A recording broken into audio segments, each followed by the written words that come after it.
Hi,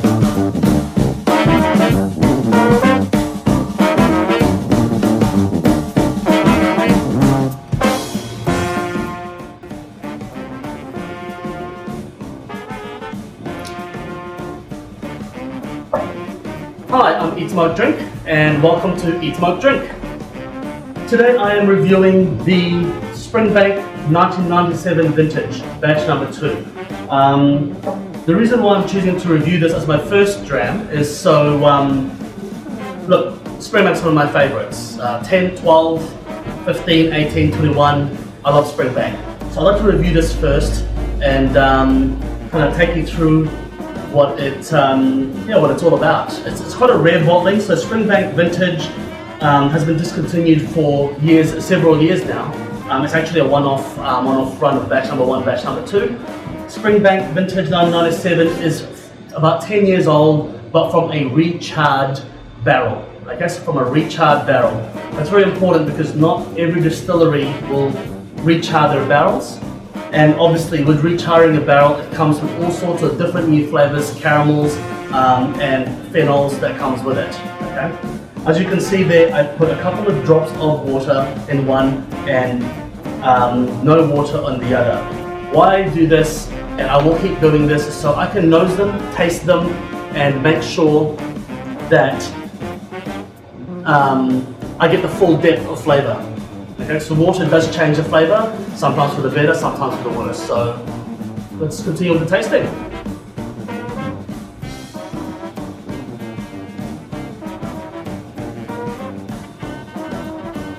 So the nose of the Springbank, you will always get, Springbank is known for their fusti is apparently the word for it, but I say it's like a dank, a very underground kind of smell.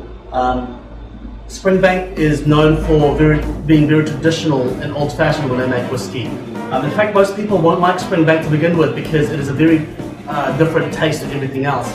Springbank does floor malting, which means that the malting of the malts are inconsistent. It's done on the floor, a concrete floor, and then they push the malted barley onto a hole, and then they dry it with a little bit of peat. Very low levels of peat, so low that it's almost undetectable, but if you look for it, it's there. So the nose is, without the water, there's a lot of fruit in there, raisins, vanilla,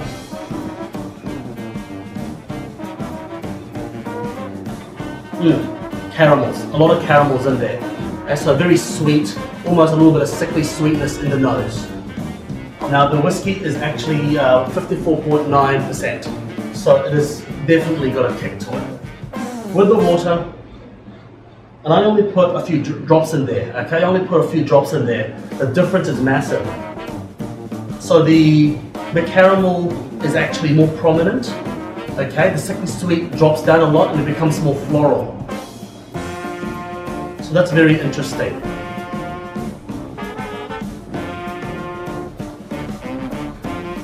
And with water, I'm getting more of the dank smell, the dunnage warehousing smell, which I'll take you through a little bit later. So let's have it without the water.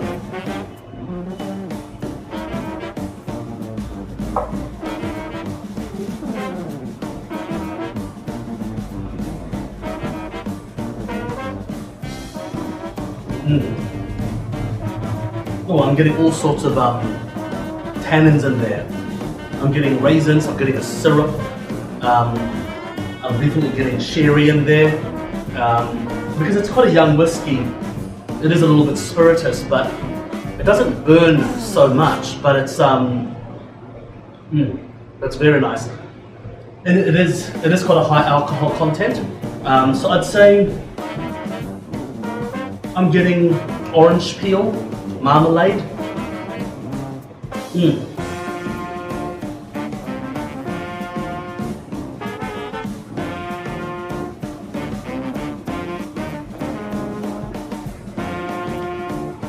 Some white pepper. Very complex. I mean, there's no gaps in flavor at all. I mean, I'd say in terms of power rating, powerful flavor, I mean, the peat is almost undetectable, but right in the back of the nose, you're getting a little bit of smokiness in there.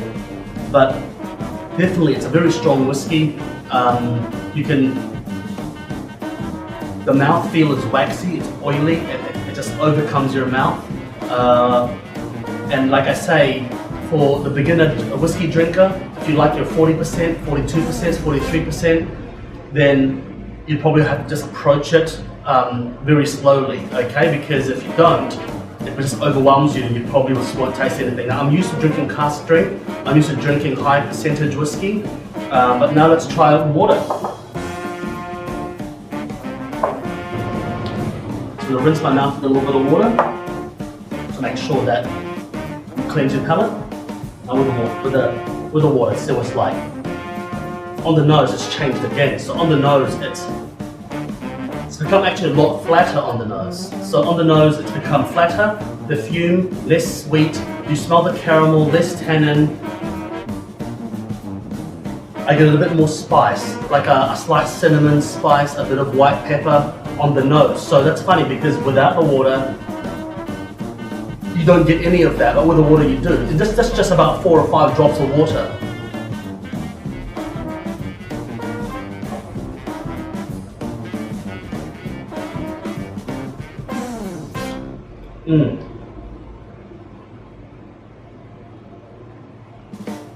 So with the water, I'm